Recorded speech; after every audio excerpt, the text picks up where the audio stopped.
una breve presentación de lo que será la sesión para situarnos y bueno, para conocer un poco la dinámica en la que vamos a funcionar a lo largo de los próximos minutos.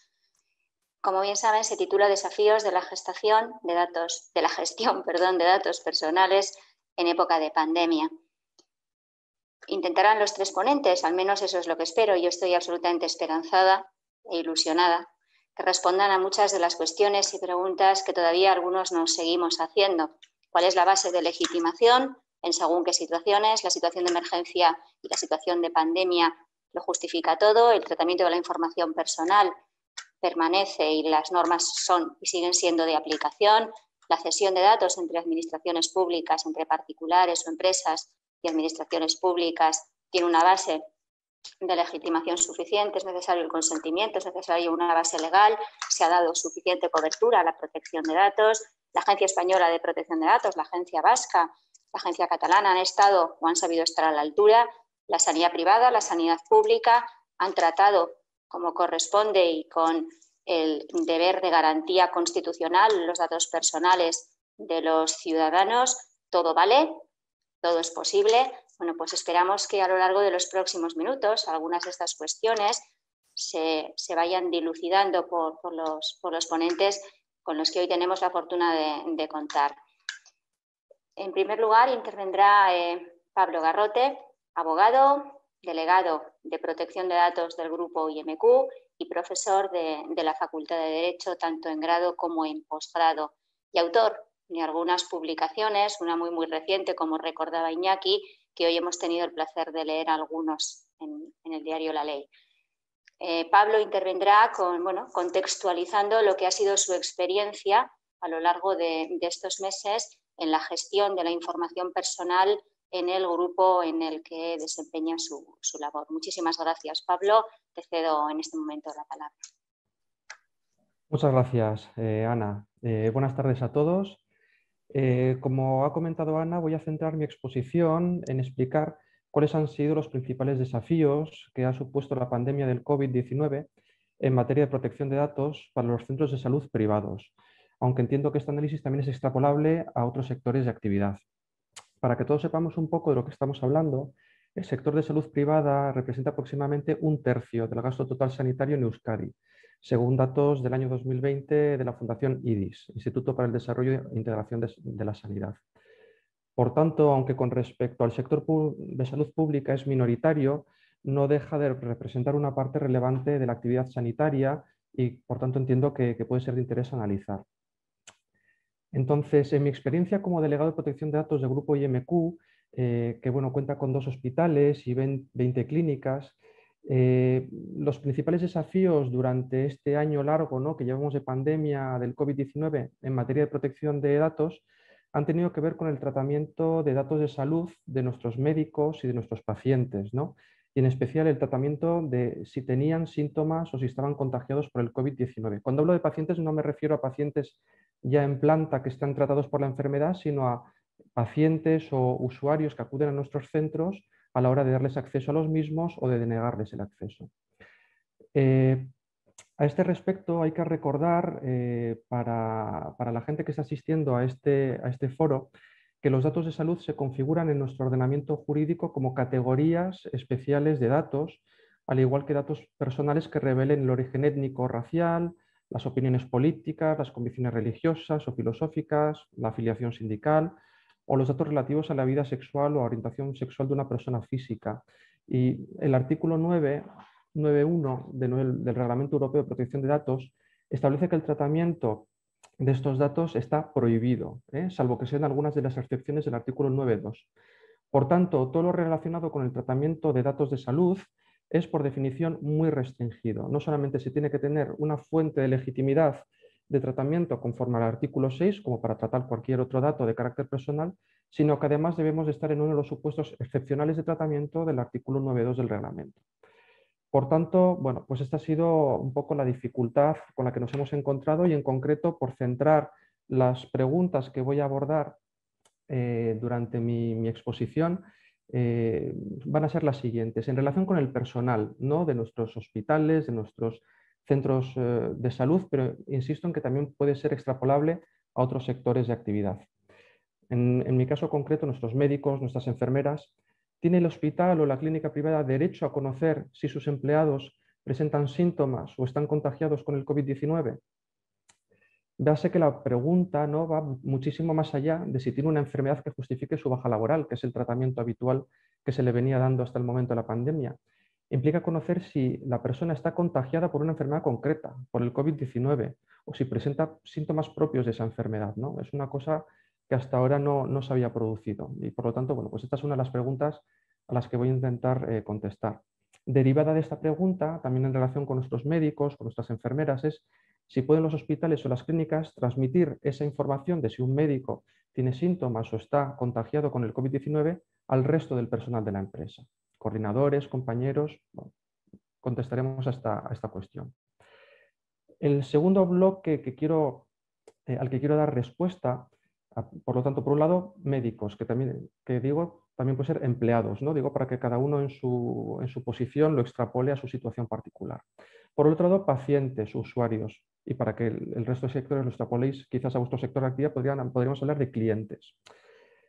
¿Puede un hospital o una clínica privada de manera previa prestar el servicio, ¿no?, en controles de acceso al centro, al hospital, a la clínica, tratar datos de salud de sus pacientes, de sus usuarios, para saber si tienen COVID-19, tomándoles la temperatura, haciéndoles cuestionarios de salud?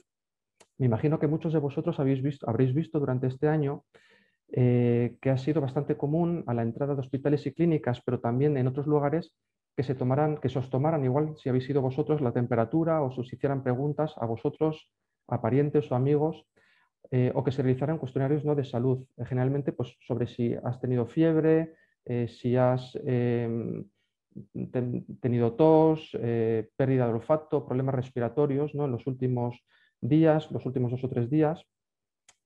Y todo esto, bueno, pues o si has estado, digamos, si has tenido algún síntoma relativo al COVID-19. Entonces, ¿no os habéis preguntado si este tipo de preguntas que os hacían o estas tomas de temperatura eran correctos? Si realmente se tiene derecho a tratar vuestros datos. Bueno, pues a esto vamos a tratar también de contestar en esta intervención. Y a una cuestión derivada de esta que os acabo de exponer, y es: ¿puede un centro de salud en un momento determinado denegar el acceso a alguien por presentar estos síntomas o por tener COVID-19? Un centro de salud, una tienda, una administración pública, por ejemplo, si vais a hacer alguna gestión. Bueno, pues sin más preámbulos, me meto ya con la primera de las cuestiones, que es la relativa a los médicos, en mi caso, empleados, para aquellos que nos estéis escuchando, que tengáis otro tema, vamos, otra realidad en vuestro día a día, profesional o personal. Bueno, pues como hemos dicho, la pregunta es: ¿tiene un hospital o una clínica privada derecho a conocer si sus empleados presentan síntomas o están contagiados con el COVID-19? Pregunta muy clara. El principio general del que partimos, como os he comentado en la exposición, es que partimos de un principio de prohibición. No, los datos de salud no se pueden tratar, salvo en los casos excepcionales del 9.2 del reglamento y que tengamos una fuente legitimadora del artículo 6 del reglamento. Sin embargo, ya muy pronto, en marzo del 2020, el Comité Europeo de Protección de Datos, por lo tanto ya a nivel ya de toda la Unión Europea, emitió un informe, el Statement on the Processing of Personal Data in the Context of the COVID-19 Outbreak, del 19 de marzo del 2020. Bueno, en este informe ya nos recuerda el Comité Europeo que el reglamento prevé determinadas excepciones a la prohibición del tratamiento de datos de salud, y en concreto el comité nos recuerda que el artículo 9.2i del reglamento permite el tratamiento por razones de interés público, y esto vamos a ver que es algo que se va a repetir mucho en el resto de administraciones públicas, ¿no?, en la agencia española y las agencias de otros países europeos, ¿no?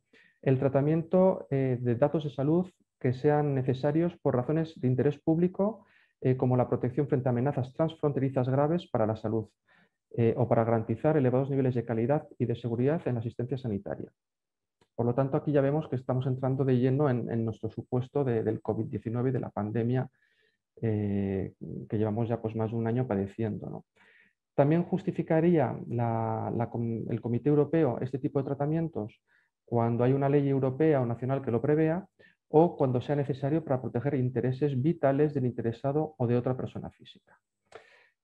Artículo 9.2c del reglamento. Bueno, hasta aquí me diréis, tampoco hay nada que el Comité Europeo nos esté enseñando, son cosas que ya las podíamos haber deducido del reglamento. Bien, pero no está de más que el comité en un momento tan temprano ya hubiese dicho que la pandemia del COVID-19 entraba dentro de esos supuestos del reglamento.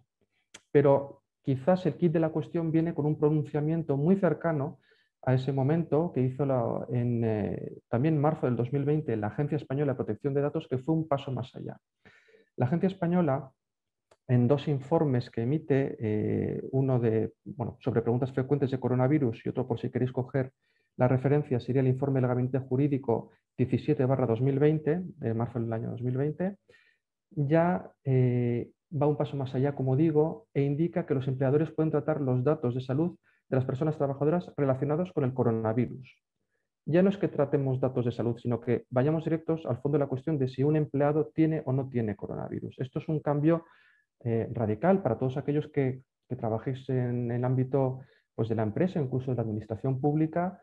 Hasta ahora el dato que se trataba es, después de un examen de salud que llevaba un servicio de prevención propio o ajeno, era saber si el empleado era apto o no apto para trabajar, y en su caso, cuando había que solicitar una baja, se comunicaba que había una baja para desempeñar las obligaciones laborales. No se especificaba la enfermedad, se entendía que era un dato muy sensible que no convenía, que no era necesario revelar. Bueno, pues aquí ya la Agencia Española, desde marzo del 2020, se mete lleno y dice que sí, que en el tema del COVID-19 hay que especificar, hay que informar de que bueno, pues esta enfermedad es padecida o se tienen síntomas de esta enfermedad por parte de los trabajadores, por parte de los médicos, y que en mi caso, como digo, el hospital o el centro médico tiene obligación de recabar este dato, y el médico, la enfermera, el auxiliar, obligación de proporcionarlo. Aquí la Agencia Española se basa en los mismos principios que el Comité Europeo, que ya he citado anteriormente, pero también cita algunos más. Dice que estos datos son necesarios para el cumplimiento de obligaciones legales en el ámbito laboral, incluido el tratamiento de datos de salud, sin necesidad de contar con el consentimiento explícito del afectado. Y aquí cita de forma muy clara la Ley de Prevención de Riesgos Laborales. Entonces, si aquí nos fuéramos a los artículos 14 y 19 de esta ley, veríamos que son un poco en lo que se ha basado la agencia para permitir este tipo de tratamientos. Se dice, por citar brevemente el artículo 14, en su epígrafe 1 dice que los trabajadores tienen derecho a una protección eficaz en materia de seguridad y de salud en el trabajo, y que este derecho supone la existencia de un correlativo deber del empresario, en este caso del centro de salud. Y el párrafo segundo dice que en el marco de sus responsabilidades, el empresario realizará la prevención de los riesgos laborales mediante la integración de la actividad preventiva en la empresa y la adopción de cuantas medidas sean necesarias para la protección de la seguridad y de la salud de los trabajadores. Por tanto, esta normativa obliga al empleador a proteger la salud de los trabajadores y mantener el lugar de trabajo libre de riesgos sanitarios. Esta, por lo tanto, es la fundamentación en la que se basa la agencia para explicarnos que desde un primer momento el empresario, el empleador, tiene el deber de conocer estos datos, tiene el derecho a conocer estos datos y el deber de tratarlos para poder garantizar la seguridad de los propios empleados afectados por el coronavirus, de todo el resto de compañeros, del personal del centro y además de los usuarios del centro, pacientes, proveedores, etc. Y además, no solamente esto, sino que impone la obligación a la persona afectada con un síntoma COVID o con una enfermedad COVID a comunicarlo al empresario. Con lo cual ya la respuesta a la pregunta es un sí. A la pregunta que nos formulábamos al principio es un sí rotundo. Pero, bueno, y esto, como veis, a mí me parece que es una cosa bastante rompedora, que yo creo que estas decisiones de la agencia han marcado un antes y un después, pero yo creo en lo que a tema de protección de datos se refiere, por lo menos de datos de salud, pero creo que tiene sentido si vemos un poco la amplitud que está teniendo esta pandemia, y por lo tanto que justifica una medida tan excepcional por parte de las agencias, ¿no?, europeas de protección de datos. Pero entiendo que no me vais a permitir que solamente os dé la respuesta de un sí, sino que querréis que os justifique alguna cosa más. En concreto, bueno, ¿cómo permite la agencia que se capten estos datos de salud? ¿Cómo puede un empresario captar estos datos de si un empleado tiene COVID o no tiene COVID? En primer lugar, la agencia lo que establece a nivel, digo, la agencia no se inventa nada, recoge en este caso las diferentes regulaciones normativas españolas y en concreto, como digo, se basa mucho en la Ley de Prevención de Riesgos Laborales. Lo que dice es, no, oiga, usted empleado tiene el deber de informar al empleador, con lo cual, primera fórmula de captación, informe. Informe cuando esté en aislamiento preventivo o informe, en su caso, de que ha recibido pues, los resultados de un test COVID, de una PCR, y que son positivos, para que la empresa pueda tomar las medidas necesarias de protección que ahora desarrollaré un poquitín. También dice que el propio empleador, la propia empresa, ante la duda, pueda preguntar a un empleado, hacer cuestionarios de salud, en primer lugar, preguntar al empleado y en segundo lugar, tomar determinadas medidas, como puede ser la realización de tomas de temperatura, esto era muy al principio, posteriormente la realización de PCRs, cuando ya estos tests se han venido generalizando. Por lo tanto, no solo se permite en nuestro ordenamiento jurídico y por la interpretación que del mismo hace la Agencia Española de Protección de Datos, que se sepa si los empleados tienen síntomas o están contagiados con COVID, sino que además se les permite que esa información sea captada por una multitud de vías para garantizar la eficacia en la captación del dato por parte de la empresa. De hecho, a raíz de esto se han podido implantar protocolos internos en las empresas para garantizar la salud y la seguridad de los empleados y de los clientes, por ejemplo, de los usuarios de los distintos centros. Así, por ejemplo, se ha podido organizar el teletrabajo para el personal de riesgo o personas con síntomas COVID, pero sin contagio confirmado. Oiga, pues usted puede teletrabajar, por lo tanto entendemos que es mejor que vaya teletrabajando en función de estos síntomas o de estos datos que usted nos ha comunicado. O controlar también a empleados que hayan podido estar en contacto estrecho con compañeros con síntoma COVID. Oiga, yo presento un síntoma COVID, he quedado sin olfato, bueno, bien, ya tengo este dato como empresa, voy a poder gestionar los recursos humanos pues para ver un poco si los compañeros que han estado en contacto con esta persona han estado contagiados o pueden estar contagiados o no. Hacerles preguntas, informarles, etc. Aunque es pronto para cuantificar los efectos de esta política, de esta interpretación de la agencia, y a pesar de que no siempre hayan funcionado, recordemos que los hospitales y las clínicas han podido ser, pero sí que es verdad que en un momento muy inicial del foco de la crisis del coronavirus, foco de infecciones, sí que se estima que estos efectos han podido ser muy positivos a la hora de prevenir un alto número de contagios y por tanto que han podido contribuir a salvar la vida de muchas personas, con lo cual da la sensación de que lo que era la medida de la garantía de la salud, pues se está consiguiendo de una manera razonable. Ya digo, todavía no hay cifras al respecto. Me imagino que cuando ya haya pasado un tiempo y haya un poco de tranquilidad para medir estas cosas, pues podremos valorar el impacto real que han tenido estas políticas, ¿no? Pero me preguntaréis, ¿y por este tema se ha venido sacrificando la seguridad de la protección de datos de los empleados? Pues la respuesta es que en principio no. Es decir, que toda esta difusión de información, esta captación de datos por parte de los empleadores se ha tenido que hacer respetando los mismos principios que garantiza todo el reglamento y toda la normativa de protección de datos y, bueno, de forma muy especial, el artículo 5, ¿no? En concreto, los principios más destacados en defensa de los interesados, de los trabajadores, es el principio de la limitación de la finalidad.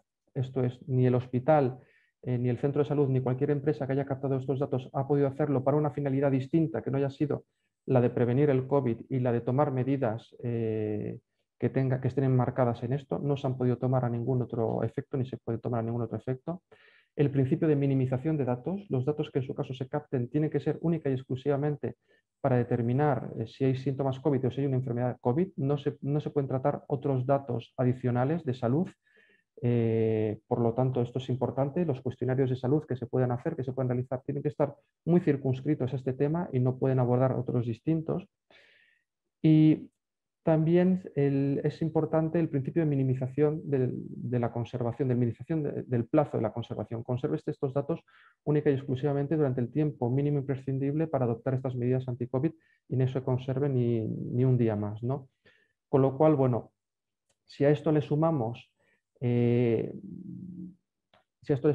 la agencia ha establecido una minimización a la hora de que estos datos se difundan dentro de la empresa, oiga, que estos datos dentro de la empresa los sepa lógicamente el servicio de prevención de riesgos de la empresa y que lo sepa en su caso el superior jerárquico o el coordinador de área de la persona infectada. Y que no se, por lo tanto, ya vemos que es otro principio que garantiza la protección del dato del empleado, pero no solamente porque se difunda, como acabo de decir, al menor número posible de personas dentro de la empresa, sino que además la agencia establece que se haga de forma anónima. Es decir, si es posible preservar la salud dentro de la empresa sin decir qué empleado es aquel que tiene coronavirus, pues que se haga de esta forma. Oiga, pues ha habido una persona en este departamento que tiene coronavirus y que está de baja, imaginaos que hay 5 personas de baja en empresas importantes, bueno, pues no se tiene por qué saber quién es, pero en cualquier caso que lo sepáis, y entonces se van a adoptar estas medidas para que estas personas que han estado en contacto, por ejemplo, con esta persona, pues estén aisladas y trabajando durante un tiempo. Bueno, pues vemos que en estos casos es posible no difundir el dato de la persona concreta. Si no quedase más remedio que difundir el dato de identificación de la persona, se haría, pero siempre como de forma totalmente subsidiaria. Con lo cual yo creo que así quedan contestados el primer bloque de preguntas. El segundo bloque de preguntas, que es relativo a los clientes, voy a ir mucho más rápido porque no tengo tiempo y en cualquier caso porque ya los principios de legitimación, de protección, de legitimación para el tratamiento o de protección por parte de protección de los derechos a la protección de datos del interesado ya han quedado expuestos en esta primera parte. El segundo bloque era el relativo a los pacientes que asisten a los centros o de los clientes, si queréis, que asisten a un determinado centro. Y la pregunta es, ¿se les puede controlar en el momento del acceso si tienen síntomas, ¿no?, de COVID y en su caso prohibirles el acceso al centro médico o un negocio en concreto o a un centro concreto? Pues la respuesta es que sí.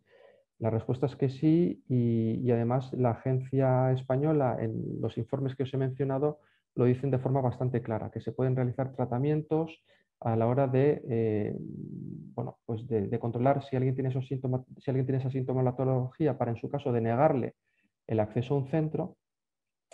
Y esto pues, se basa lógicamente en la protección de la salud de trabajadores y de personal que esté dentro de un propio centro. Esta respuesta, que a mí me parece un poco drástica, os propongo la siguiente reflexión y con esto concluyo mi presentación. Sí, ahora concluyo. Y es que creo yo que no es necesario el tratamiento de estos datos por parte de estos usuarios para prevenir el riesgo de contagios dentro de un centro. No es necesaria, entiendo yo, no sé lo que opinaréis, quizás luego lo podríamos hablar en el turno de preguntas, el tratamiento de datos. El tratamiento de datos, por lo menos la interpretación que yo hago a la luz de la normativa sobre protección de datos, implica que yo pueda identificar a una persona y que haga un tratamiento de datos que luego me vayan a un fichero. Yo entiendo que para simplemente delimitar si una persona puede o no puede entrar en el centro de salud no es necesario identificarle con nombres y apellidos ni saber quién es, me basta simplemente con preguntarle si tiene fiebre y en su caso tomarle la temperatura en caso de que, y sin recoger yo ese dato, ningún fichero, ni hacer ningún tratamiento, diga, ¿usted tiene esta sintomatología? No, adelante. Y luego ya en el centro, pues el médico, quien corresponda, le tomará los datos para la prestación del servicio, pero no para este registro de accesos previo. Por lo tanto, yo tengo una interpretación un poco crítica de esta. Entiendo que, bueno, quizás excesiva permisividad que a mi modo de ver ha dado la agencia, permitiendo tratamientos, estimando que no son necesarios a estos efectos. Pero si os parece, lo podremos comentar posteriormente. Muchas gracias, Pablo. Como siempre, muy, muy interesante. Lanzaba una pregunta, Iñaki, si te parece lo dejamos para el final, para el debate. Yo las voy anotando y luego las iré recopilando y las iremos lanzando.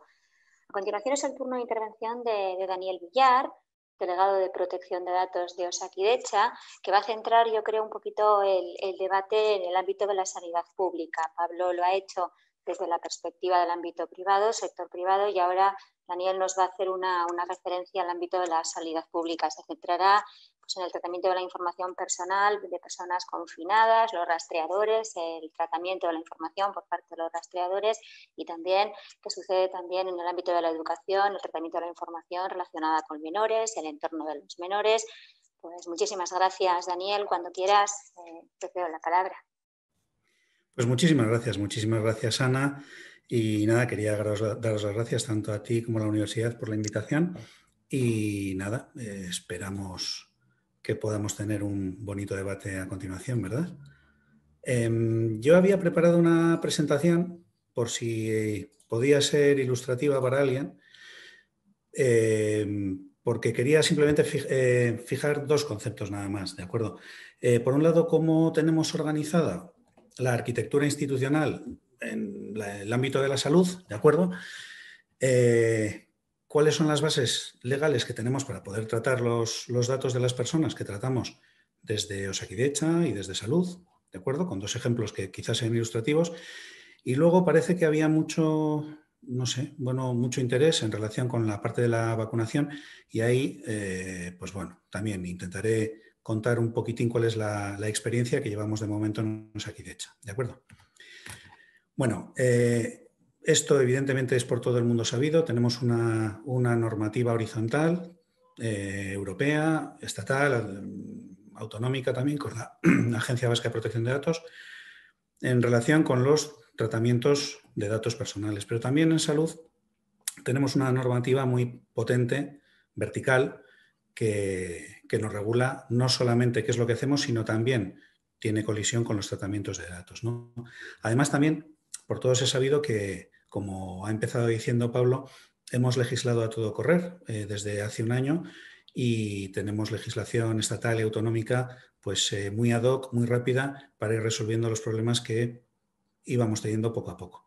Entonces, el que quiera tener mucho más detalle sobre cuál es la legislación y la normativa que estamos aplicando, pues en el portal de transparencia del departamento hay un punto ahí de normativa que se puede consultar. Lo que sí es importante empezar diciendo es que el gobierno vasco es un ente que tiene muchos responsables de tratamiento. Y a diferencia de otras organizaciones, pues el gobierno decidió tener responsables de tratamiento por dirección corporativa, por cada una de las direcciones. Es decir, no hay un responsable, un departamento no es un responsable de tratamiento, una consejería, ni siquiera las viceconsejerías lo son, sino los directores de departamento que de ellas dependen.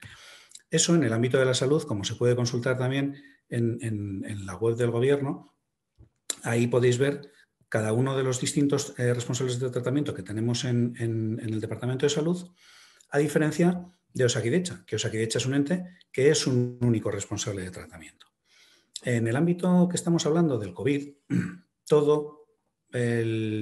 los tratamientos de datos y aquellas cesiones, aquellas comunicaciones de datos, vamos a hablar, entre salud o entre algún departamento del gobierno y Osakidetza, pues hay que articularlas entre estos responsables. Mayoritariamente todas vienen con una dirección corporativa, con un responsable, que es la Dirección de Salud Pública, como ahora veremos, ¿no? Además, en la administración pública, a diferencia de en otros contextos, las bases legitimadoras, como ha empezado diciendo Pablo, del tratamiento, pues son muy concretas. Y nos tenemos que ir pues, en el reglamento, en el 6.1, solamente podemos ir como administración pública, tenemos que ir al 6.1e y tenemos que ir al 6.1c, pues al desarrollo competencial y al cumplimiento normativo, pues porque ni el interés legítimo ni el consentimiento normalmente nos sirve. Yo ahora, haciendo memoria, de hecho se puede consultar en el registro de Osakidetza, yo creo que solamente hay un par de tratamientos, 1 o 2, que tengan como base legal de tratamiento el consentimiento del afectado, ¿no? Del usuario, del cliente del sistema público de salud. Por ejemplo, el historial clínico, que es el que más nos va a dar que hablar, quizás a lo largo de hoy, o las preguntas o las que surjan, ahí se puede ver, ¿no?, cómo tenemos declarada la base jurídica de este tratamiento, que es el cumplimiento de una misión realizada en interés público, como venía diciendo Pablo antes en su intervención, y también el cumplimiento normativo. No le vamos a pedir consentimiento, por ejemplo, a un paciente para ver si le podemos tratar o no, ¿de acuerdo? Entonces, con el primer ejemplo, que es este, quería comentaros cómo tuvimos que darle cobijo dentro de la estructura de Osakidetza a la orden del 13 de mayo de la consejera, por la cual constituía el grupo de rastreadores COVID en Osakidetza. El grupo de rastreadores COVID, entiendo que todo el mundo sabe lo que es, pero es ese conjunto de profesionales que utilizando recursos de Osakidetza, bueno, profesionales de Osakidetza, utilizando recursos de Osakidetza, pues nos van llamando para preguntarnos no solo cómo estamos, sino también nos llaman para darnos citas, para citarnos para una PCR, nos dicen si nos tenemos que confinar o no, de qué manera, cuánto tiempo. Bueno, pues en virtud de esa orden se crea ese grupo. ¿Qué es lo que sucede? Pues como parece lógico, ese grupo de personas, como decía, que son de Osakidetza, están a las órdenes del Departamento de Salud, de la Dirección de Salud Pública. Entonces, a diferencia de un usuario convencional de Osakidetza, que ya tiene su propia normativa de uso y de recursos, por ejemplo, se les tuvo que hacer unas condiciones de acceso y de confidencialidad específicas, explicándoles cuál era la finalidad concreta del tratamiento de datos que iban a hacer y de dónde venía. ¿De acuerdo? Porque este tratamiento, a ver, quizás en la empresa privada, en el laboral, y esto no esté bien decirlo, podría constituir una cesión ilegal de trabajadores, pero en este caso estamos actuando por nombre y cuenta de la Dirección de Salud Pública y teníamos que regular específicamente las finalidades de los accesos y los tratamientos de estas personas, ¿no? El siguiente ejemplo que os quería comentar tiene que ver con el protocolo complementario de educación, ¿no?, del 28 de agosto. Esto, bueno, digo el 28 de agosto porque es cuando es el que tomamos como referencia en el momento que luego os comentaré. Después de la orden del 18 de junio de la Consejera de Salud, por la que en su anexo especificada unas medidas específicas de prevención, ahora que íbamos empezando a ir superando la fase 3 de la primera ola, vamos, de la desescalada famosa, en ese anexo, entre otras muchísimas cosas, le pide a Educación, al Departamento de Educación, que elabore un protocolo general de actuación en relación con los centros escolares, de tal manera que nos pudiésemos empezar a preparar para esa vuelta de los críos al colegio, bueno, universidades, etcétera, ¿no? Pero sobre todo pensando en los centros de educación infantil, primaria y secundaria, porque a la vuelta del verano teníamos ese miedo todos de que el COVID iba a empezar, pues como los piojos empiezan con los colegios, a proliferar, ¿no?, los brotes. ¿Qué es lo que sucede? Que Educación prepara un protocolo muy bueno, del cual sale otro protocolo a su vez complementario, que es el que se va modificando al principio prácticamente día a día, semana a semana. De hecho, el que está publicado ahora en la web del Departamento de Educación no tiene ni un mes, como veis es del día 12, justo hará un mes mañana, de tal manera que nos dicen, mediante esos protocolos, cómo tiene que fluir la información entre los distintos agentes. Recordad que somos responsables de tratamiento diferentes, que tenemos que cedernos los datos entre las administraciones, recordando esos principios, esas bases legales del tratamiento que comentábamos antes, y toda la legislación de la que estamos hablando en este momento versa en torno a decretos del Lehendakari y órdenes de la Consejera de Salud, que luego también podría dar algo de lo que hablar, ¿no?, de debatir sobre si una orden tiene un rango legal suficiente para habilitar una cesión o no, pero bueno, con independencia de eso, básicamente el protocolo nos viene a decir cómo hay que trabajar, ¿no? Un crío que acude a Osakidetza o a IMQ o a Quirón a hacerse una PCR por sospecha y de repente es positivo, ¿qué es lo que hay que hacer, no? Pues los padres del menor tienen que contactar con el centro escolar, bla, bla. Todo eso viene recogido perfectamente en el protocolo de educación, de tal manera que llegamos a un punto en el que el centro escolar, ya estamos en el Departamento de Educación, tiene que remitirnos a Salud, a la Dirección de Salud Pública y por lo tanto a Osakidetza, para que nuestros rastreadores puedan llamar, citar para hacer PCRs, confinar o no, a esos contactos cercanos que nos llegan desde el centro escolar.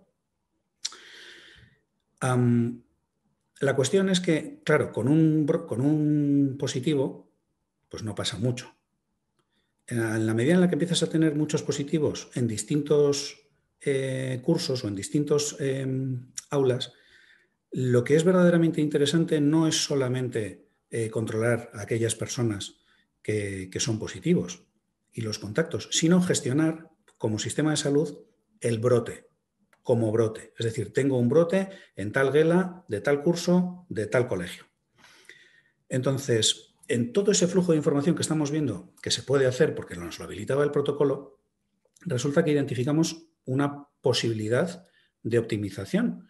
Es decir, desde que el crío se hace la PCR, si se la hace en Osakidetza, y empezamos a llamar con todo ese flujo, con todo ese tránsito de información, que el padre tiene que llamar al centro escolar, que el centro escolar contactar con la OSI, que es de Osakidetza, pues si ocurriese en un fin de semana, pues podría haber un decalaje horario importante, ¿no? entre la detección y empezar a citar otras PCRs a los contactos de ese brote.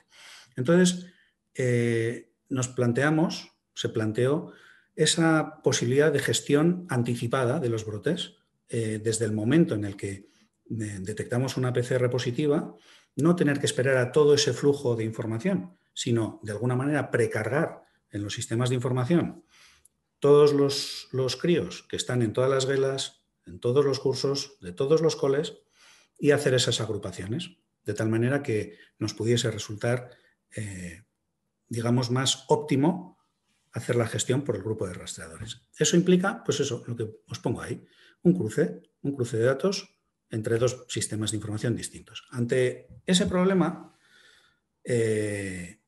porque el protocolo no lo decía, se plantea solicitar a la autoridad competente, a la autoridad de control autonómico, la emisión de un dictamen al respecto. Y evidentemente, pues la autoridad de control hace bien dictaminando que no es posible efectuar ese cruce en aras de la optimización, ya que bueno, pues se trata de un tratamiento masivo que afecta a muchísimos miles de personas, en concreto de menores, con lo cual se agrava, y que además, pues a priori no respeta el principio de minimización, ¿no? Y nos dice pues, que quizás deberíamos haber planteado la modificación de esos protocolos para darle amparo a esa forma de trabajar y, en todo caso, ver si todavía era posible o no. ¿De acuerdo? Y bueno, a continuación también quería hablaros un poquitín del tema de la vacunación y del COVID, pero sobre todo en relación con los registros. Eso es lo que estuvimos comentando que podía ser un poquito más de interés, ¿no? Entonces, el COVID, como ha empezado diciendo Pablo, es una enfermedad, una EDO, una enfermedad de declaración obligatoria, como puede ser pues, la tuberculosis, ¿no? Esto de ser enfermedad de declaración obligatoria implica que lo tenemos que poner en conocimiento de las autoridades de salud pública, que somos portadores o que tenemos esa enfermedad, ¿no? Hay que hacer esa declaración. ¿Quién es la autoridad competente en salud pública? Pues volvemos al principio. Dentro del Departamento de Salud, la Dirección de Salud Pública. Con motivo del estado de alarma y toda la legislación que fue surgiendo tanto estatal como autonómica al respecto, la COVID en sí misma generó pues, muchos tratamientos distintos, por ejemplo, en el ámbito de la salud laboral, ¿no? Lo que comentaba al hilo de Pablo, pues distintos tipos de bajas, de condiciones, de situaciones de baja laboral específicas y diferentes. También daba lugar a distintas indemnizaciones y tal, con lo cual incluso las codificaciones diagnósticas de la enfermedad eran distintas. En este caso, de la vacunación en concreto, la estrategia del Ministerio ha sido una estrategia de priorización. Creo que todo el mundo estamos ciertamente informados de que primero se fue vacunando a aquellos colectivos más sensibles, después a aquellos otros colectivos que estaban, pues digamos, a pie de UCI o de urgencias, y poco a poco se están ampliando los colectivos de vacunación en función de la disponibilidad de las vacunas, las capacidades de los sistemas y de que los colectivos anteriores también están dotados y cubiertos, ¿no? Esa estrategia de priorización, que la máxima autoridad en el Estado es el Ministerio de Sanidad, nos la traslada al Departamento de Salud, donde Salud Pública, digamos, la aplica, la sigue desarrollando en Euskadi para que Osakidetza la lleve a la práctica, ¿no? O sea, el ejecutor de esa estrategia que ha pensado el Departamento de Salud Pública es Osakidetza. De tal manera que tenemos, a diferencia en el modelo estratégico de por dónde va yendo la estrategia hasta que llega a Osakidetza, un flujo de información exactamente inverso. Es decir, en Osakidetza, y además se ha tenido que desarrollar un modelo concreto, el que ha dictado el Ministerio para todas las comunidades autónomas, con mucha cantidad de información en muchas tablas informáticas de los sistemas de información, a cuenta pues, de las actividades, si es la primera o no segunda vacuna de... Pero bueno, volviendo al tema que nos ocupa, Osakidetza en este caso, que es el que está poniendo las vacunas, de alguna manera quiero decir, porque también hay otras entidades que están poniendo vacunas, notifica a Salud Pública, ahora veremos cómo y por qué, que es el Departamento de Salud, y del Departamento de Salud también hay una obligación de notificación al Ministerio. En Euskadi no tenemos un registro unificado de vacunación en los servicios de salud públicos y privados. Lo que sí tenemos es un registro unificado de vacunación en el Departamento de Salud. Si consultáis el registro de actividades de tratamiento del Departamento de Salud dentro de la Dirección de Salud Pública, ahí está declarado el tratamiento de las vacunas, ¿no? Ahí lo mismo entra la vacuna del tétanos de nuestro hijo que la del COVID. En concreto, en Osakidetza, la vacuna se guarda como un acto asistencial convencional en la historia clínica, como se guarda también cuando llevamos a un crío al pediatra a que le pongan la vacuna del sarampión si le toca, ¿de acuerdo? ¿Qué es lo que sucede en aquellos casos que pudiese no tener historia clínica? Pues se le abre, evidentemente se le abre una historia clínica con un episodio de primaria, con actividad programada, porque ha habido una cita de por medio para ponerse esta vacuna. Entonces, en este registro de vacunación llevamos mucha información, no solamente evidentemente del afectado, del paciente o del usuario, sino qué tipo de vacuna se ha puesto, cuál es la dosis, el número de lote, etc. Toda esa información, digamos que está normalizada por el Ministerio. También el grupo de riesgo al que corresponde, pues si es una colectividad de bomberos, policía, maestros, como sabemos que empezamos antes de ayer a vacunar. De tal manera que incluso se puede emitir un certificado que llamamos de interpueblos para que el afectado que así lo pida, pues tenga a su disposición ese certificado y lo pueda enseñar, por ejemplo, si va a tomar un avión y así se lo exigieran, por ejemplo, ¿no? Entonces, aunque la información la llevamos en la historia clínica, verdaderamente el registro, como decía, unificado es el del departamento, que es el único responsable de ese tratamiento. Luego también hay otros registros que hay que tener en cuenta en relación con la vacunación, ¿no? Por ejemplo, si el paciente en concreto forma parte de un ensayo clínico, pues en ese caso hay que tener ciertas precauciones y demorarle la administración de la vacuna quizás o denegársela hasta que el ensayo o el estudio haya terminado, porque pueda tener ciertas alteraciones con el tratamiento, con la intervención que esté sufriendo.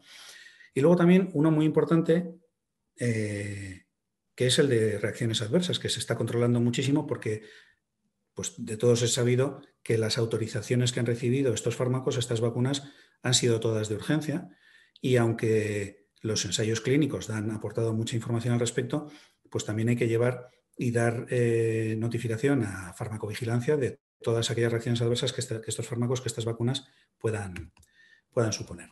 Bueno, ahí os he copiado la declaración del tratamiento por parte del Departamento de Salud, ¿no? De la Dirección de Salud Pública.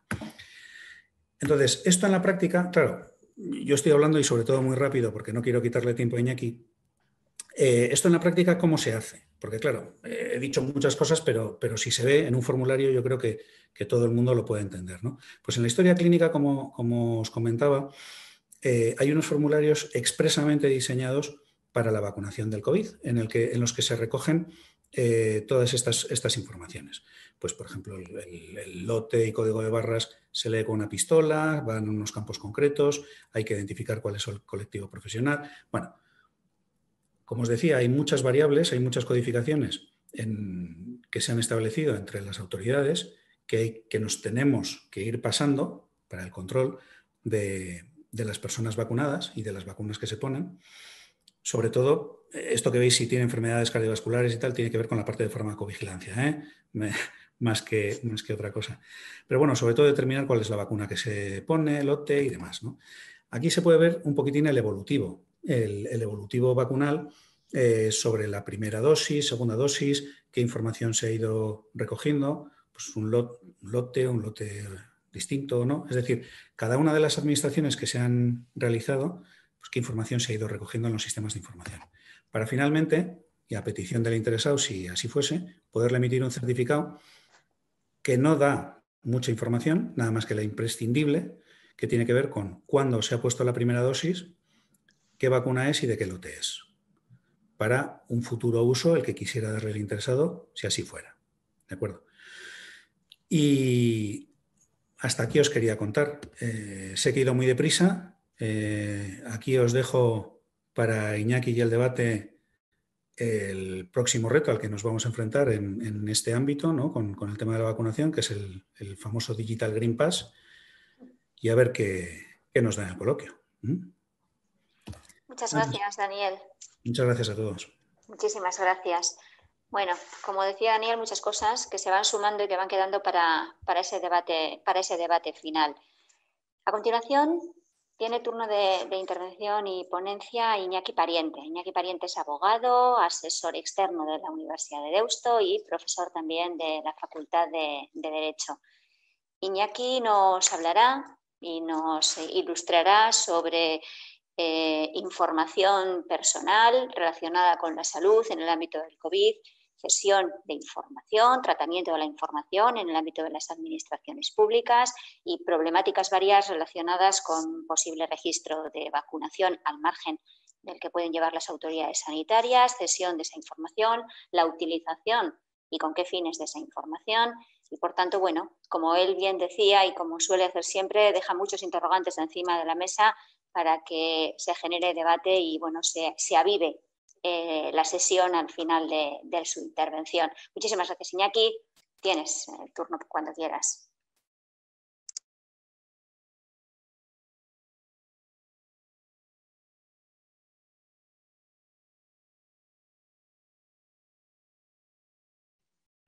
Perdón, que estaba aquí hablando solo, que me tenía que activar. Bueno, gracias a todos y a todas por estar ahí, que al final es lo que importa, y a mis compañeros que han hablado anteriormente, que pues con el nivel que tienen, pues esto es difícil, esto de ir el último. Bueno, yo quiero hacer una visión crítica, sobre todo a un poco la situación que hemos vivido estos últimos meses, este último año, cumpliendo el año. Además, se nos ocurrió la idea de hacer este webinar cumpliendo el año más o menos de pandemia y buscando un poco el aprendizaje de lo que ha pasado y buscando sobre todo, pues desde una perspectiva jurídica y jurídico-tecnológica, dónde han estado los fallos, dónde han estado los errores, qué podemos mejorar. Y por eso cuando comentamos un poco los contenidos, pues también queríamos ver en qué situación estamos hoy. Por eso decía Dani, hay que hablar de vacunación. Claro, es que estamos vacunando hoy. Hoy es el problema.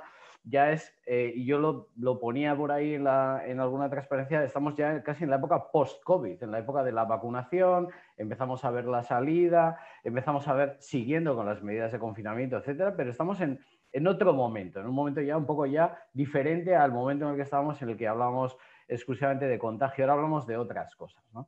Y vemos otras cosas en este caso. Quería inicialmente hacer una mención a un tema que no se ha comentado antes y que quería completar.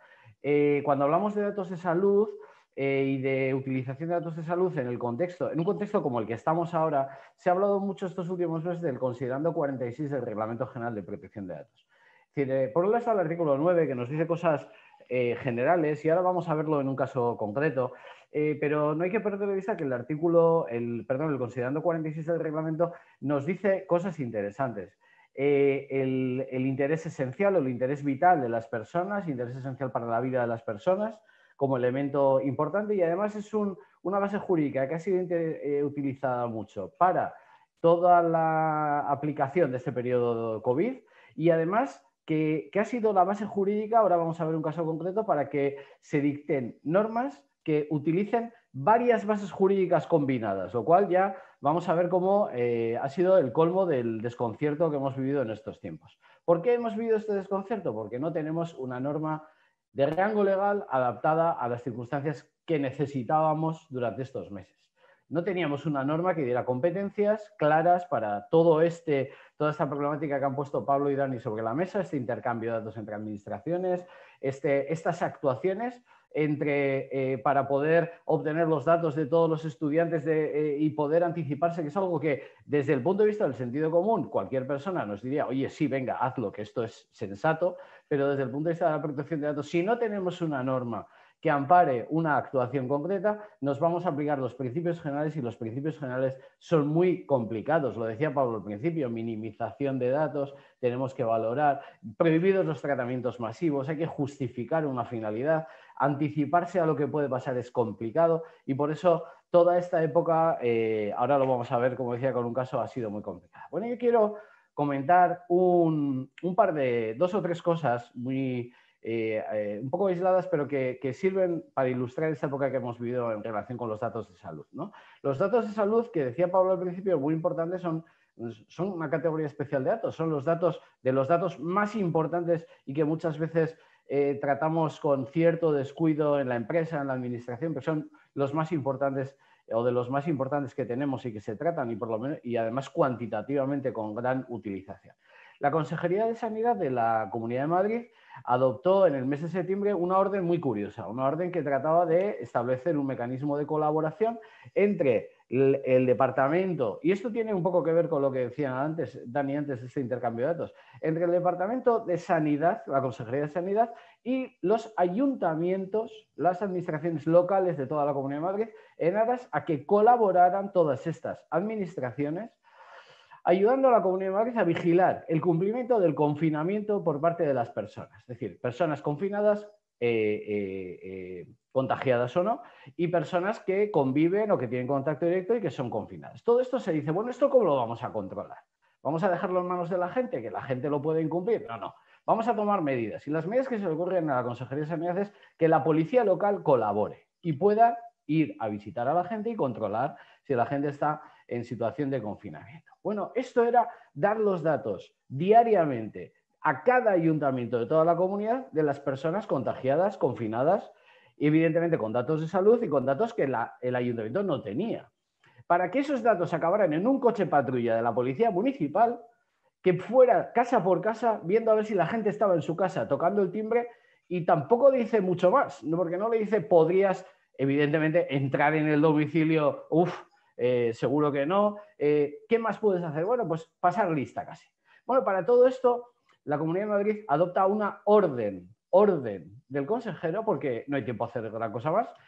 Aquí hemos tenido muchísimas órdenes, yo también soy muy crítico con eso, habría que haberse esforzado en hacer algo de un poco más nivel, pero igual no ha habido tiempo. Y en esa orden, que tiene que recordamos, 14 páginas, 12 son preámbulo. 12 son preámbulo. ¿Y por qué? Porque en esas 12 páginas, aquí tenemos algún extracto, se habla de no menos de 4 leyes, de las cuales 1 o 2 son leyes orgánicas, algunos reales decretos leyes de la Comunidad de Madrid, y todo ello para poder hacer un enlace entre la orden que se está dictando y las normas de rango legal que deberíamos tener y que deberían prever toda esa cesión y utilización de datos de salud. Mediante lo que llamamos los jurídicos, un estudio de arquitectura jurídica para poder acabar acreditando que esa cesión de datos está justificada. Un montón de páginas de preámbulo donde nos cita la Ley 1486 General de Sanidad, la Ley de Medidas Especiales en Salud Pública, la Ley de Cohesión y Calidad del Sistema Nacional de Salud, más la legislación autonómica, todo para poder justificar esas cesiones, que son algo que cualquiera que trabaje y conozcáis un poco la materia de protección de datos es algo bastante extraño, porque necesitamos normas con rango de ley. Bien, aquí veis que se cita el considerando 46 que decíamos antes, hay toda una estructura jurídica para acabar diciendo, nada, 4 cosas muy sencillas, porque el primer y segundo artículo no dicen nada, el tercero lo de la colaboración, el cuarto qué tiene que hacer la policía y encima en el propio articulado otra vez la protección de datos, que era el principal problema que había en este caso, para acabar diciendo sexto, confidencialidad de los datos, es decir, parece una norma no de salud, parece una norma de protección de datos, porque se veían que realmente el marco jurídico que teníamos durante este tiempo era tan flojo que necesitábamos una gran justificación para adoptar medidas de este tipo. Esto es lo que ha regido durante todo este tiempo, un problema evidente jurídico grave de falta de marco de rango legal y además teníamos leyes muy viejas, leyes del año 86 en su mayoría, que no tenían y que no pensaban en una situación, en una epidemia como la que hemos vivido. Bien, Durante esta época ya hemos comentado toda la problemática que hay, tomas de temperatura, gestión de datos por parte de la empresa, etcétera. Mucho de lo que han dicho mis compañeros y que no repito y que si queréis repasamos y revisamos un poco en el coloquio. Y ahora estamos en esta época post-COVID, entre comillas, en la que ya estamos viendo la solución y la solución viene de la vacunación. La vacunación, primero nos tenemos que preguntar, y yo creo que lo damos por hecho, pero bueno, no está mal preguntárselo. Yo a mis alumnos les digo siempre que hay que preguntarse si esto es un dato. ¿Esto es un dato? La vacunación de las personas es un dato de salud. Sin duda, el concepto del artículo 4, datos relativos a la salud, parece que deja claro que la vacunación es un dato de salud. Otra cosa es, y si queréis podemos verlo después, y vamos a ver ahora el ejemplo catalán, si esto tiene que estar en la historia clínica, es decir, es un dato relacionado con el tratamiento médico de las personas o es otra cosa. Porque están los registros de vacunación, que es otra cosa distinta y paralela a la historia clínica porque está en manos de los departamentos de salud pública por cuestiones de epidemiología, que es lo que busca una vacuna en un tipo de enfermedad como esta. Pero la segunda pregunta ya es mucho más complicada. ¿Podemos conocer si una persona se encuentra no vacunada? ¿En qué situaciones se puede revelar este dato? Para acceder a un puesto de trabajo, le puedo pedir a una persona que me acredite que está vacunada y si no, no le contrato de una forma abierta. Para entrar al cine, para subirme a un avión, las compañías aeronáuticas ya lo están, alguna compañía privada ya lo está implementando. ¿Y por qué es tan problemático? Pues porque evidentemente hay un conflicto de derechos entre el derecho a la protección de datos mío, que estoy vacunado y quiero hacer algo, y el derecho del resto de personas a proteger su salud o no, compartiendo esa situación con las personas. Israel tiene un índice de vacunación de, creo que estará en torno al 49 o 50 y algo %, esto va variando día a día, entonces la última vez que lo miré era así. Y está en una situación muy peculiar, pero creo que en Euskadi el otro día le di a la consejera que estamos en un 2,8% de vacunación o una cosa así, estaremos en un 3 y pico, y por lo tanto hoy en día no hay una vacunación general, hay una vacunación muy puntual. Si optáramos por una solución de este tipo, primero tendríamos que hacer una norma que estableciera los derechos y deberes en relación con la vacunación, que no existe. Y segundo, en esa norma tendríamos que tener en cuenta el criterio de la no discriminación de las personas en el acceso a determinados servicios. Un cine es un servicio, un avión es un servicio y luego están los servicios públicos, en los cuales la Administración tendría que valorar si en el marco de su competencia puede realizar esos procesos de discriminación. Y más allá, ¿se pueden revelar los datos con carácter general? La Comunidad Autónoma de Murcia, el gobierno ya saliente de la Comunidad Autónoma de Murcia, hace unos días decía que iba a publicar el listado de vacunados en Murcia con la limitación de los derechos de la protección de datos, lo cual es una incongruencia en sí mismo. Es imposible publicar los datos protegiendo los datos. Es absolutamente imposible. Bueno, afortunadamente este gobierno se va ya y evidentemente este proyecto caerá en sí mismo, no va a poder progresar. En Valencia se ha planteado, esos son recortes, son extractos de periodo de estos últimos días, 28 de febrero, menos de este mes. Valencia hay problemas, ya empieza a haber confusión entre los sindicatos, entre diversas fuentes, por si se puede o no se puede acceder a los datos del registro de vacunados. Si se puede o no se puede saber. Esto es lo que nos viene y no tenemos norma.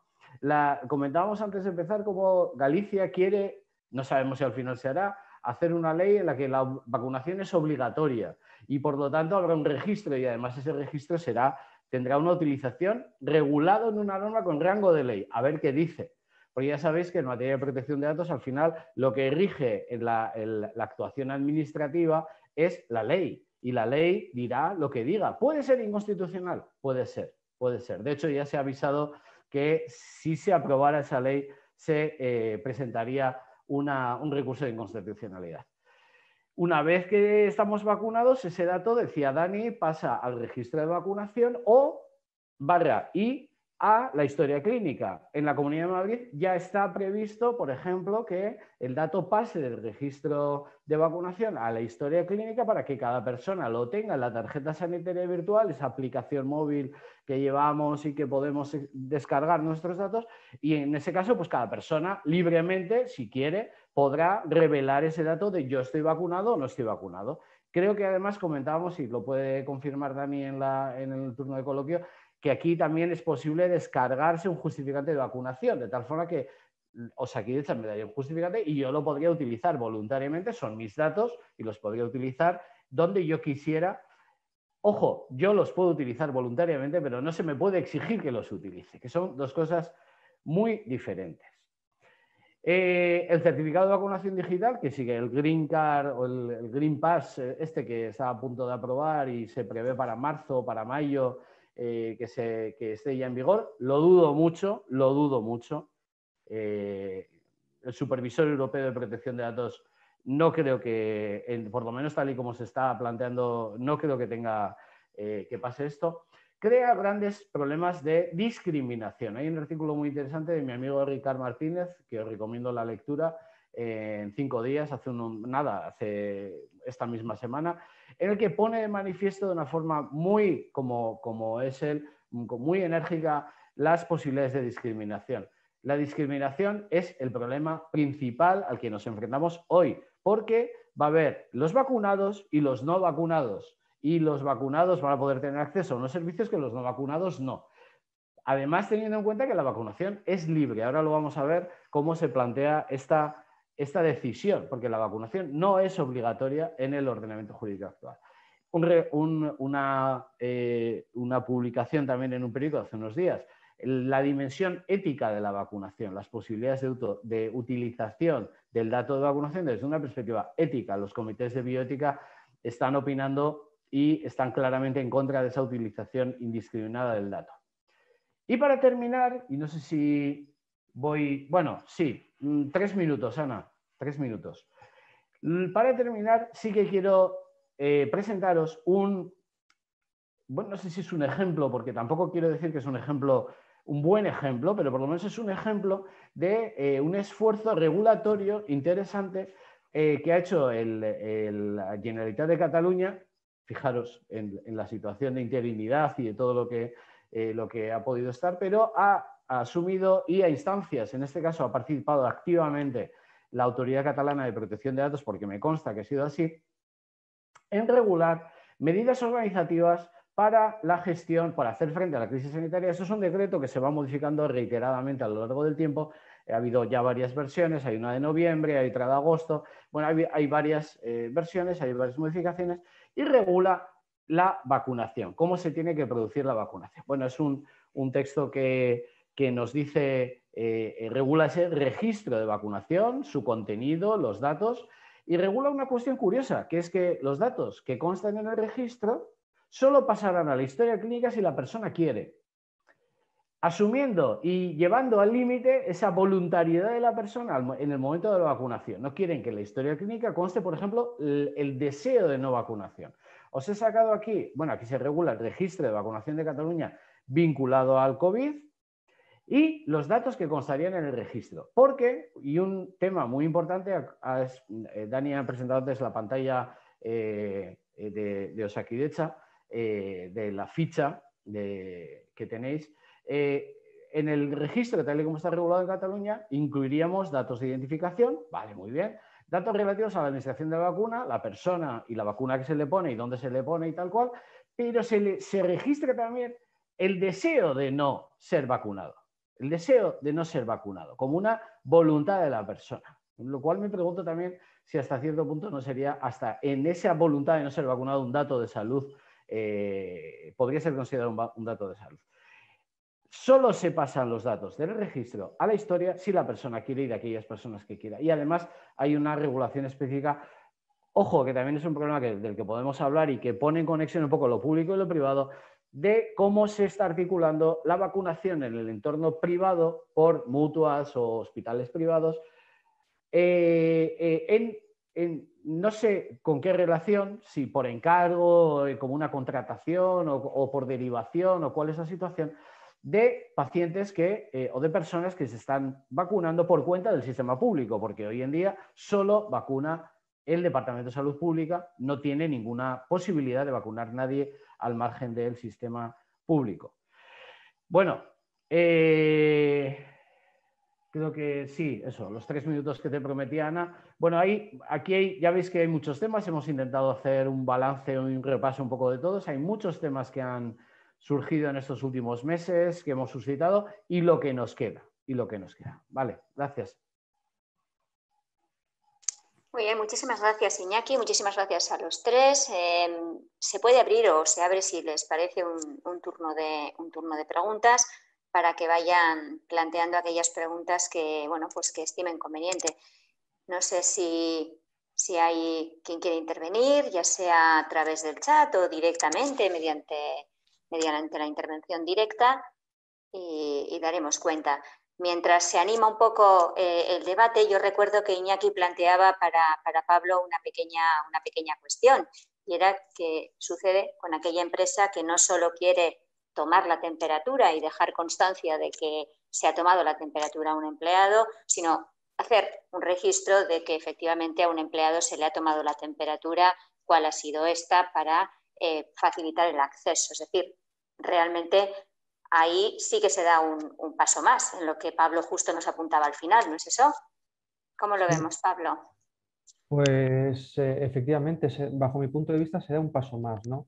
Yo sostengo la tesis más conservadora que la agencia, que ya es difícil ser más conservador que la agencia, pero bueno, a veces hay un cierto margen, que de la innecesariedad, por lo menos nosotros en nuestra práctica, los centros de salud, en los hospitales, no nos ha hecho falta un tratamiento, por lo menos desde un punto de vista estricto de lo que por tratamiento se entiende en la normativa, por lo que yo interpreto que quiere decir la normativa de protección de datos, ¿no? Que yo identifique una persona física y que a esa persona física a la que identifico le asocie una serie de datos, temperatura, síntomas, etc. Entiendo que para lo que es el acceso no es necesario. Me imagino que Iñaki igual lo preguntaba en otro ámbito distinto, igual al mero acceso, ¿no, Iñaki? Igual por cumplir y dejar constancia de algún cumplimiento normativo, quizás con la prevención de riesgos laborales o algo por el estilo. No, simplemente el hecho hasta qué punto en la época de control de accesos se pudo llegar a controlar no solo el acceso de la persona con síntomas, sino de toda persona que trabaja en la empresa, y registrar que ha pasado un control de síntomas, no del síntoma que lleva el COVID, sino del cumplimiento de la obligación laboral de tomarse la temperatura o de pasar por determinada zona o de que le revise una cámara de toma de temperatura, lo que fuera. Vale, nosotros en nuestra experiencia no lo hicimos así. Es decir, Claro. Si ahora me preguntas, me da la sensación de que quizás salvo en casos en los que se pueda justificar la necesidad de eso, yo creo que igual es una medida ya demasiado invasiva, ¿no? Es decir, a todo empleado le voy a tomar la temperatura, teniendo además en cuenta que el propio empleado, en virtud de la normativa de prevención de riesgos, tiene la obligación de informarme, ¿no?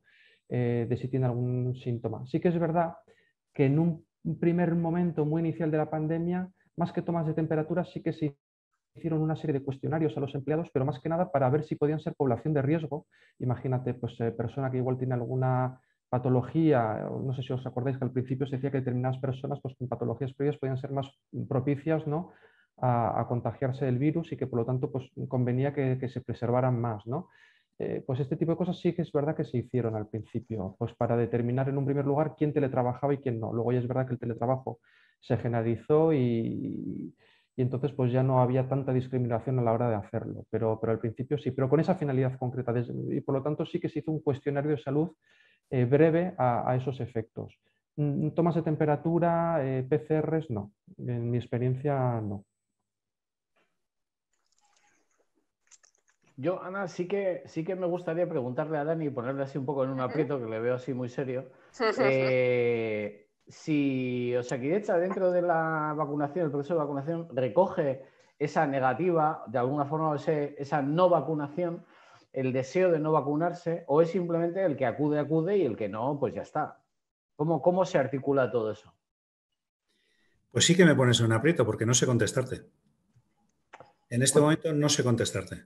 Pues si no lo sabes, es que eso no se ha pensado, seguro. Por cierto, Iñaki, una cuestión, y también a Daniel, que me ha hecho gracia cuando antes comentabas que igual el no vacunarse puede ser un dato, se podría igual considerar, ¿no?, como un dato de salud. Yo me pregunto si llegado el caso no se podría considerar también dentro del artículo 9, pero más que como dato de salud, igual o como opinión política o como convicción filosófica.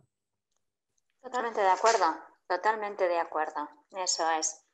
Sí, sí, es verdad. Puede manifestar más cosas que el mero dato relacionado, o el simple dato relacionado con la salud o con la determinación relacionada con la salud de una persona, efectivamente. Sí, sí. Con grado de protección idéntico, en eso no lo Claro. discuto, pero me ha hecho gracia que lo hayas planteado porque efectivamente sí que entiendo que puede ser un dato de salud, pero con esa otra perspectiva quizás... Sí, dato de salud en la medida en que provoque una reacción posterior del sistema de salud, porque una persona que no se vacuna y tiene una determinada situación, por ejemplo, un enfermo de riesgo por edad o por patología, no desea vacunarse y eso para Osakidetza es un dato de seguimiento, no sé, más especial, ¿no? Distinto. Es decir, sí que es probable que el sistema de salud tenga en cuenta la no vacunación como un elemento, bueno, de cierta relevancia, ¿no?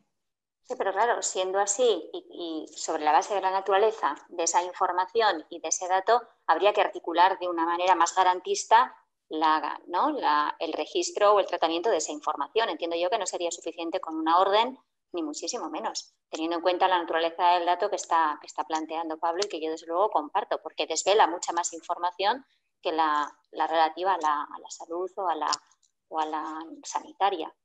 Es verdad, sí, sí, totalmente de acuerdo. Yo creo que hay una cuestión que sí que es verdad que en todo esto hay que plantearse y poner sobre la mesa, y es el principio de proporcionalidad. Yo creo que hay determinados tratamientos, determinada información, determinadas herramientas cuya utilización e implementación puede ser proporcional a los fines que se pretenden conseguir y la medida ser constitucional, pero habrá otras que no. A mí me gustaría que plantearais, si es que están encima de la mesa en vuestras instituciones en este momento, la utilización de determinadas herramientas o determinadas aplicaciones que pueden colaborar en la gestión de la información sanitaria a los efectos de lo que estamos ahora viviendo, de esta emergencia sanitaria que todavía estamos viviendo. A ver qué tenéis por ahí, qué se está cociendo por ahí, qué aplicaciones, qué herramientas, si es que las hay, o no las hay, no lo sé.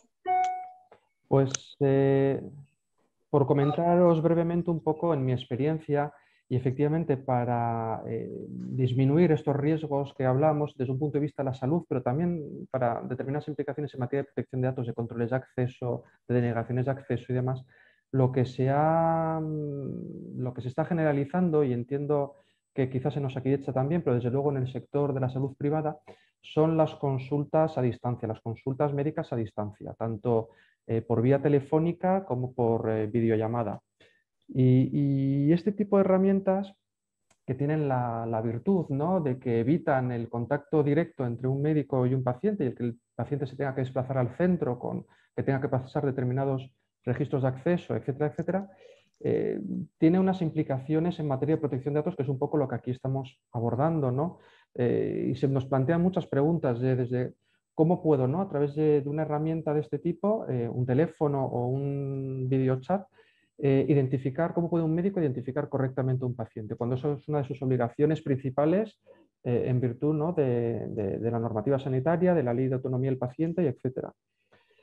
Salvado ese obstáculo, ¿cómo puede llevar a cabo o qué tipo de consultas se pueden llevar a cabo por esta vía? Está claro que determinado tipo de consultas médicas no es posible llevarlas a cabo a distancia, ¿no? Y luego también otro tipo de problemáticas en protección de datos de carácter más técnico, pues se pueden grabar estas consultas, no grabarlas, o cuánto tiempo las mantengo archivadas, ¿no? Si es que las grabo, pues cuánto lo tengo que mantener archivado o cuánto no. Y luego también otro problema que tiene que ver con la naturaleza de las herramientas. Oiga, estas herramientas, imagínate ahora mismo el Zoom que estamos utilizando, pues imaginaos una herramienta similar para el tema médico. ¿Qué herramienta estoy utilizando? ¿Quién es la empresa que me está licenciando esta herramienta? ¿Dónde está localizada?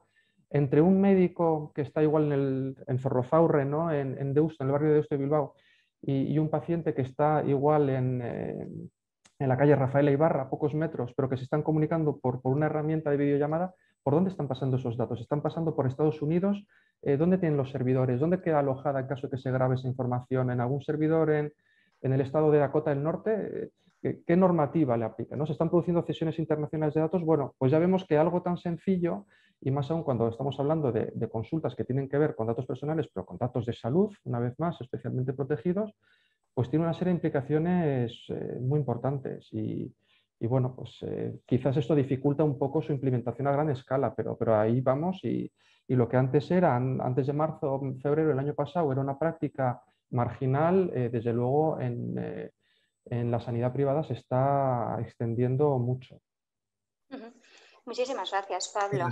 No. Susana, adelante, adelante. No, simplemente por seguir con el hilo, ¿no? También en la sanidad pública, a raíz sobre todo de lo que nos pasó el año pasado, no solamente por el confinamiento de todos y el teletrabajo, evidentemente uno de los muchos objetivos que ha tenido la sanidad pública ha sido intentar no llevar a las personas a los centros. Es decir, que solamente aquellas personas que realmente requieran el acceso a los centros por un tratamiento, por el motivo que sea, sean los que tengan que ir, para minimizar evidentemente el riesgo de las personas. Entonces, al hilo de esto, desde el año 2010 ya empezó una estrategia Osakidetza dentro del proyecto Sarea de acceso, llámalo multicanal, ¿no? Tanto de la ciudadanía al sistema de salud como ampliar los distintos sistemas de acceso a los sistemas, incluso por los profesionales sanitarios. Pues con motivo de ese desarrollo, de ese proyecto, ya existía una interconsulta desarrollada dentro de la historia clínica, dentro de los sistemas de información de la historia clínica de Osakidetza, un sistema de interconsulta entre profesionales que lo tenían a su disposición porque todos compartimos la misma historia clínica y el mismo sistema de información corporativo, ¿no? Ahora acabamos de terminar de hacer la IPD, cosa que es muy divertido, de la consulta no presencial, entre paciente y médico con herramientas telemáticas, ¿no? Y efectivamente surgen de esa evaluación pues los riesgos que ha puesto Pablo de manifiesto, ¿no? El proveedor del servicio nube, que dónde tiene albergados sus servidores, hay transferencias internacionales o no, pero con independencia y al margen de las advertencias o, digamos, recomendaciones que le hemos hecho al responsable de tratamiento, es un proyecto que no muy tarde se pondrá en marcha. En esa línea también, en la línea de intentar no acercar a los pacientes al hospital, pues hay muchos pacientes que, por ejemplo, acuden a la farmacia hospitalaria a por dispositivos implantables. Por ejemplo, tiras reactivas para la monitorización de la glucosa, porque tienes un glucómetro en casa, tienes unas lancetas con las que te pinchas y con las tiras reactivas te monitorizas, te tomas la glucosa y en función de eso pues te pinchas más o menos insulina.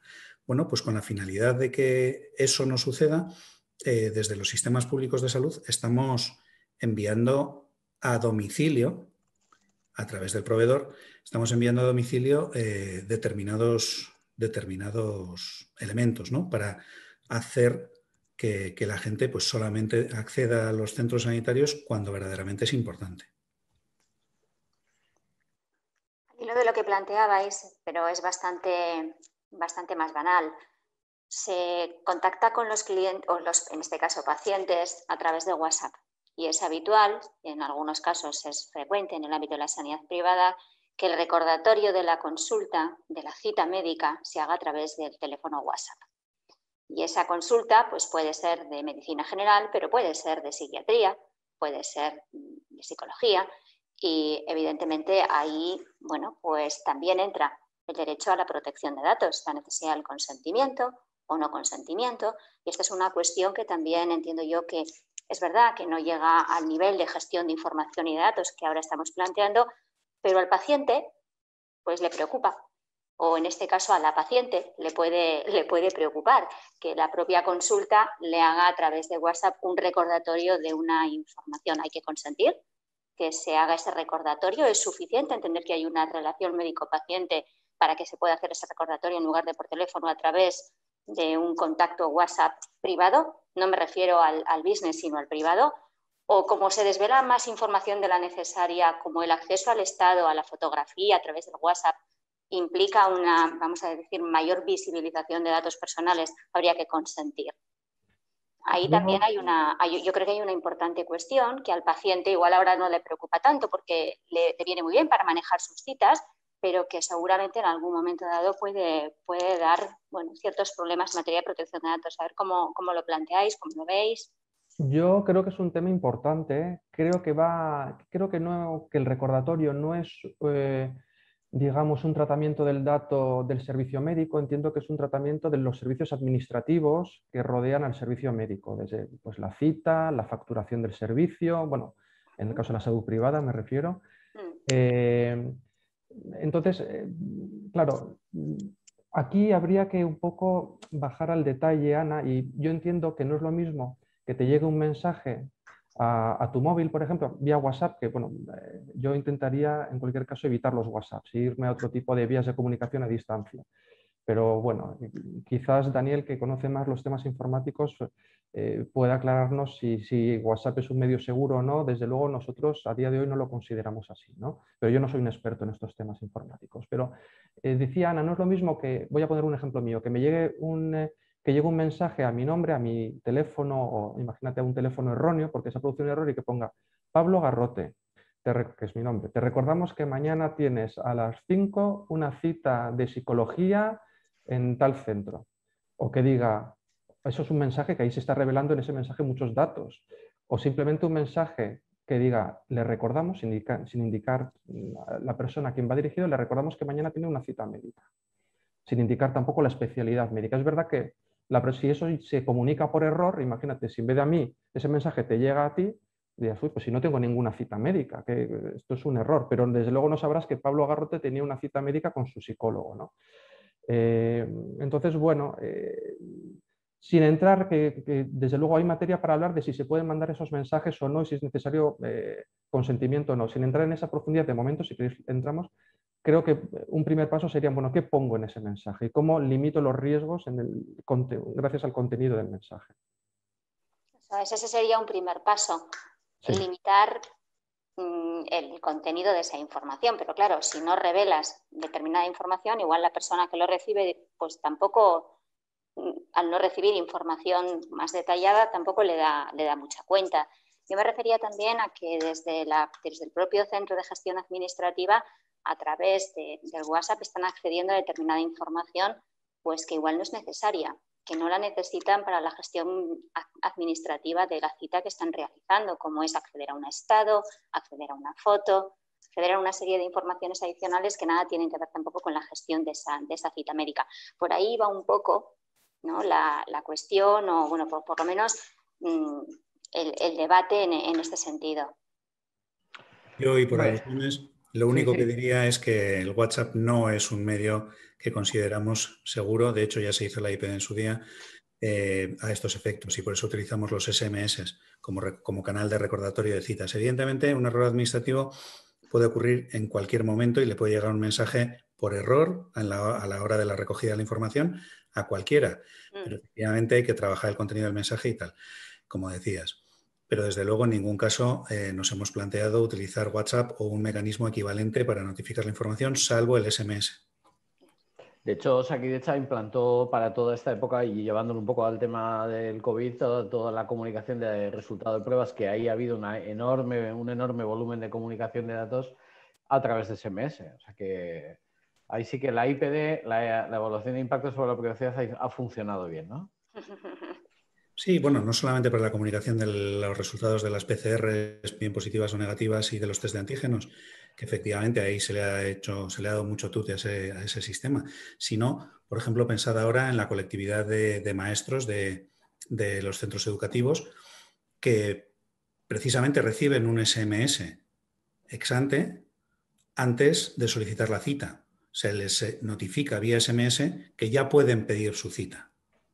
Entonces, volviendo al tema del WhatsApp, yo, Ana, no recomendaría la utilización de ese tipo de canales, en especial porque aunque el fabricante te dice que está cumpliendo, que el cifrado es de extremo a extremo, que, bueno, existiendo unos mecanismos alternativos que aportan mayor seguridad, yo creo que desaconsejaría la utilización de WhatsApp en este sentido.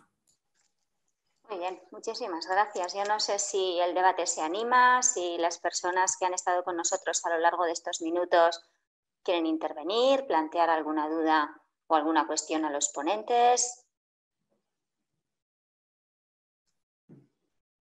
Bueno, parece que no se ha animado el debate entre las personas que muy amablemente nos han acompañado hasta el final en el día de hoy. Pues por mi parte agradeceros, de verdad, sinceramente en nombre de la facultad, vuestra presencia, Daniel, Pablo, Iñaki, la organización, vuestra excelente disposición y sobre todo, bueno, pues la actualidad de este debate que hoy nos ha traído aquí. Os emplazo a que si en un futuro os parece también oportuno avanzar sobre otros temas o sobre otras cuestiones, la facultad, desde luego, y la Universidad de Deusto estarán siempre, bueno, pues presentes y para apoyaros y organizar cualquier evento de esta naturaleza que resulte de interés y actualidad. Y por mi parte, bueno, pues ha sido un auténtico placer acompañaros, aprender, siempre aprender y aprender mucho. Y para lo que necesitéis, ya sabéis que la facultad, bueno, pues os acoge como os ha acogido hoy con los brazos abiertos y encantada de ser, bueno, pues sede de todos estos eventos. Muchísimas gracias a todos los que nos han acompañado a lo largo del día de hoy. Ha sido difícil intervenir. Bueno, pues siempre tienen ahí los ponentes disponibles para si en algún momento nos quieren trasladar alguna pregunta de una manera un poquito más particular. Bueno, pues ellos son personas muy dispuestas. Muchísimas gracias y lo dicho, nos emplazamos para otra futura ocasión, seguro que igualmente fructífera. Muchísimas gracias a los tres.